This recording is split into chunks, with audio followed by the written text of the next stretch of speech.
ఈ నెల 31 వరకు తెలంగాణ అసెంబ్లీ సమావేశాలు జరగనున్నాయి. దీనిపై బీఏసీ సమావేశంలో నిర్ణయం తీసుకున్నారు.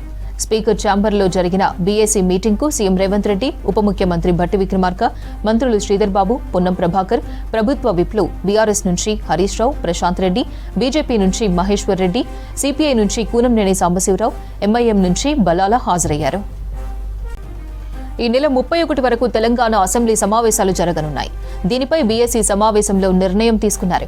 స్పీకర్ ఛాంబర్లో జరిగిన బీఏసీ మీటింగ్కు సీఎం రేవంత్ రెడ్డి, ఉప ముఖ్యమంత్రి భట్టి విక్రమార్క, మంత్రులు శ్రీధర్ బాబు, పొన్నం ప్రభాకర్, ప్రభుత్వ విప్లు బీఆర్ఎస్ నుంచి హరీష్ రావు, ప్రశాంత్ రెడ్డి, బీజేపీ నుంచి మహేశ్వర్ రెడ్డి, సిపిఐ నుంచి కూనంనేని సాంబశివరావు, ఎంఐఎం నుంచి బలాల హాజరయ్యారు. ఈ నెల 31 వరకు తెలంగాణ అసెంబ్లీ సమావేశాలు జరగనున్నాయి. దీనిపై బీఏసీ సమావేశంలో నిర్ణయం తీసుకున్నారు.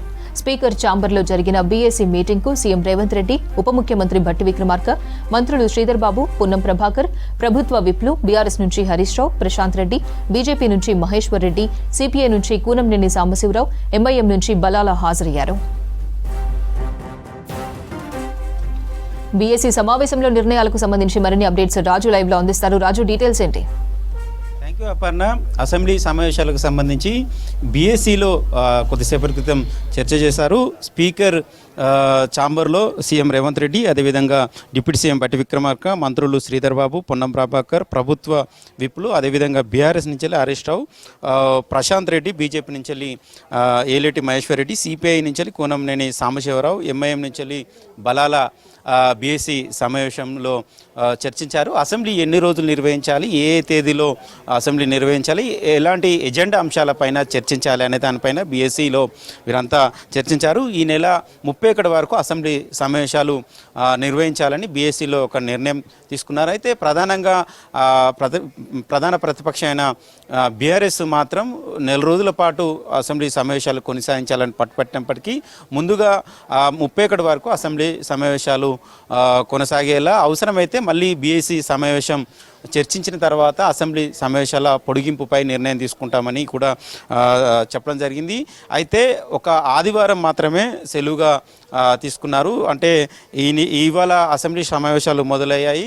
రేపు మండలి సమావేశాలు మొదలు కాబోతున్నాయి. రేపు 10 గంటలకు మళ్ళీ అసెంబ్లీ సమావేశాలు మొదలు కాయే అవకాశం ఉంది. రేపు ప్రధానంగా రుణమాఫీ సంబంధించి స్వల్పకాలిక చర్చ ఉంది. ఎందుకంటే తెలంగాణలో కాంగ్రెస్ పార్టీ అధికారంలోకి వచ్చిన తర్వాత ఏకకాలంలో 2 లక్షల రుణమాఫీ చేస్తామని హామీ ఇచ్చింది. అందులో భాగంగానే మొన్న 1 లక్షలోపు రుణమాఫీని హామీ చేసింది రాష్ట్ర ప్రభుత్వం. అదేవిధంగా 2వ విడత 1.5 లక్ష, 3వ విడత 2 లక్షల లోపు రుణమాఫీని మాఫీ చేయడానికి రాష్ట్ర ప్రభుత్వం సంసిద్ధమైంది. దానికి సంబంధించిన ఆదాయాన్ని కూడా సమకూర్చుకుంది. అయితే దానిపైన రేపు స్వల్పకాలిక చర్చ అయితే రేపు ఉంది. ఎల్లుండి ఉభయ సభల్లో బడ్జెట్ ప్రవేశపెట్టబోతుంది.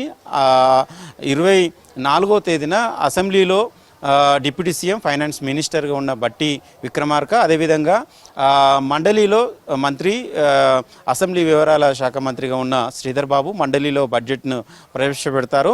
అయితే బడ్జెట్ ప్రవేశపెట్టిన మరుసటి రోజు హాలిడే ఉంటుంది. కానీ ఇప్పుడు మాత్రం హాలిడే లేదు. మరుసటి రోజు కూడా సమావేశాలు, ఉభయ సమావేశాలు, సభలు సంబంధించిన సమావేశాలు కొనసాగే అవకాశం ఉంది. అదేవిధంగా బోనాల పండుగ ఈ నెల 28న హాలిడే, అంటే ఆదివారం నాడు బోనాల పండుగ సంబంధించిన హాలిడే.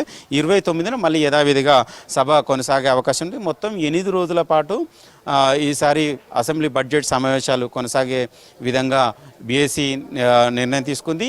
ఇవాళ మొదటి రోజు శాసనసభలో కంటోన్మెంట్ సంబంధించిన మొన్నటివరకు ఎమ్మెల్యే ఉన్న లాస్య నందిత సంబంధించిన సంతాప తీర్మానం ప్రవేశపెట్టింది. దాని మీద ఆ తీర్మానం మీద సభ్యులందరూ మాట్లాడారు, సంతాపం వ్యక్తం చేశారు. ఇక సభ వాయిదా పడింది. వాయిదా అనంతరం బీఏసీ సమావేశం కొనసాగింది. దానిలో సభకు సంబంధించిన నిర్వహణ దాని మీద చర్చించారు. ప్రధానంగా ఈసారి బడ్జెట్ అన్ని వర్గాలకు, అన్ని శాఖలకు సముచిత కేటాయింపులు ఉండేలాగా రాష్ట్ర ప్రభుత్వం కసరత్తు చేసింది.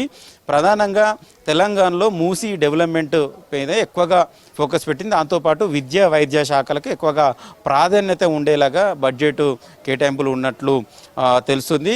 అదేవిధంగా దాంతోపాటు కొన్ని బిల్లులు కూడా అసెంబ్లీ లో చర్చించే అవకాశం ఉంది.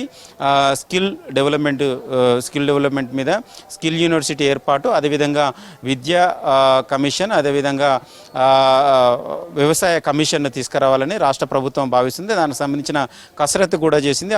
ఆ బిల్లులు కూడా అసెంబ్లీకి రాబోతున్నాయి. దానిలో చర్చించి తీర్మానించబోతున్నారు.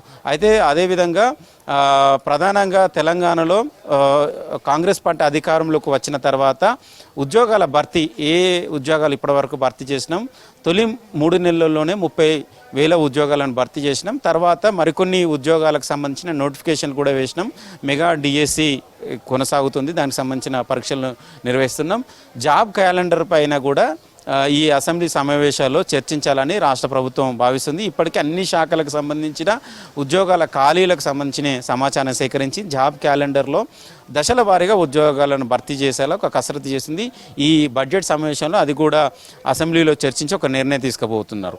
ఇక అదేవిధంగా రుణమాఫీ విషయంలో ప్రతిపక్షాలు కూడా ప్రభుత్వం పైన విమర్శలు బయట చేస్తున్నారు. అయితే అసెంబ్లీ వేదికగా రుణమాఫీ విషయంలో చాలామంది రైతులకు అన్యాయం జరిగింది అనేది చర్చించాలని భావిస్తున్నారు. అందుకనే ఎక్కువ గడువు కోరినట్లు తెలుస్తుంది. అయితే ప్రభుత్వ ఉద్యోగులు, ప్రజాప్రతినిధులకు రుణమాఫీ చేయమని రాష్ట్ర ప్రభుత్వం ఒక నిర్ణయం తీసుకుంది. ఇక రైతు భరోసా విషయంలో కూడా ఈ అసెంబ్లీ సమావేశాల్లో కీలకంగా చర్చించే అవకాశం అయితే ఉంది. ఎందుకంటే గత ప్రభుత్వంలో ఎన్ని వందల ఎకరాలు ఉంటే అన్ని ఎకరాలకు పూర్తి స్థాయిలో రైతు బంధు పథకం ఇచ్చారు. కానీ ఇప్పుడు అదే రైతు బంధు పథకాన్ని రైతు భరోసాగా మార్చి ఈ ప్రస్తుతం ఉన్న ప్రభుత్వము అమలు చేయాలని భావిస్తుంది. అయితే రైతు భరోసా విషయంలో 5 ఎకరాల వరకు ఇవ్వాలా లేకపోతే 10 ఎకరాల వరకు ఇవ్వాలా అనే దానిపైన ఈ అసెంబ్లీ బడ్జెట్ సెషన్లోనే చర్చించాలని ప్రభుత్వం భావిస్తుంది. వీటితో పాటు మరికొన్ని అంశాలపైన అసెంబ్లీ బడ్జెట్ సమావేశంలో చర్చించే అవకాశం ఉంది. మొత్తం 8 రోజుల పాటే ఈ అసెంబ్లీ సెషన్స్ ఇప్పటివరకు అయితే బీఎస్లో తీసుకున్న నిర్ణయం వరకు అయితే 8 రోజుల వరకు కొనసాగే ఉంటాయి. ఈ నెల 31 వరకు అసెంబ్లీ సమావేశాలు కొనసాగుతున్నాయి. అవసరమైతే మళ్ళీ చర్చించి అసెంబ్లీ సమావేశాలు నిర్వహించాలని ప్రభుత్వం భావిస్తుంది. Right, thank you Raju.